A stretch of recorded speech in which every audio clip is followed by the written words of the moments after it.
Hey, what is up you guys, Reversal here, and welcome back once again to another episode of Pokemon Go. We got some more news in the pipeline today because the next Community Day event has been announced. It is going to be on the 15th of April at the exact same time as it was last time, but it's going to be on Sunday once again. So the 15th of April is going to be a Sunday. Mark your calendars, you don't want to miss out on this event because the featured Pokemon is going to be Mareep. So I consider Mareep one of the best electric attackers in the game. Of course, it is not better than Raikou or Zapdos for that matter, but I do believe it's kind of on par with Jolteon depending on what perspective you're looking at it. Jolteon is a little bit more offensive, of course, dealing a little bit more damage, but Ampharos is really quite bulky, so Ampharos is going to be able to, you know, take a hit or two more than Jolteon would. Now with Community Day, of course, there's going to be a featured move now, and we have no idea what it's going to be, so I'm gonna,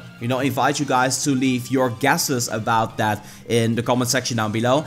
But with the special move, it could very well be just like with Venusaur and Frenzy Plant, that Ampharos is gonna be having a better attack than Jolteon has right now. So that's definitely interesting and worthy to take note of during this Community Day event. Of course, there's going to be two bonuses as well. The first one, as always, 3-hour lure modules, but the second bonus is going to be interesting. We've never had anything like this.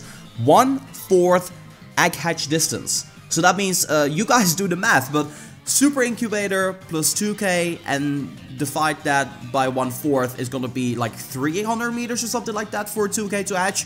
That's actually quite insane when you think about it, so yeah, there's that. I'm also assuming that just before Community Day, expect to see a Super Incubator sale or something like that, so prepare for that. And also, not very uninteresting to take note of, Team Instinct won in North America with the most amount of catches, so massive shout out to you guys over there in North America. That's actually really cool. And then lastly, you guys are obviously curious, what is the shiny going to be looking like? Well, pretty much like this.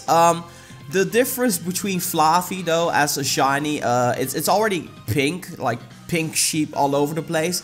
But Flaaffy, I think the skin of Flaaffy is a little bit lighter and the fur looks a little bit different. So yeah, you don't see much difference between shiny Flaaffy. But Amphraros actually looks quite cool. Ampharos has is pink as well. The red orb on top of his head and on it's still actually turned blue. So that's a nice little difference. It's kind of a different shiny, but I don't really dislike it. It's not like you can barely see it. It's a notable change, and I still think it looks better than Dragonite. So that is Community Day number 4. Out of the 4 Community Days, I feel this one is the least interesting by far, but that is to be expected. We had some really high highs, and now we kind of have a less interesting Community Day. Of course, you know, shiny Ampharos is going to be cool, it's going to be amazing, but the event on itself, 1/4 egg hatching distance, you know, not everybody can incubate everything, so people are going to be less excited for this, but you know, I'm pretty sure that the next one after April is going to be exciting once again, so make sure you stay tuned for that. Make sure you subscribe to the channel if you haven't already for the latest of Pokemon Go news. Make sure you go ahead and check these 2 videos out, which I uploaded earlier today, and subscribe right here.